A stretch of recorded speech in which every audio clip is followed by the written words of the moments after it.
উঠন নদীকে কাফার দিয়েছেন।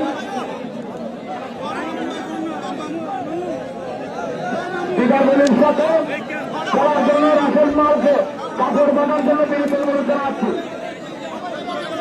বিকাশের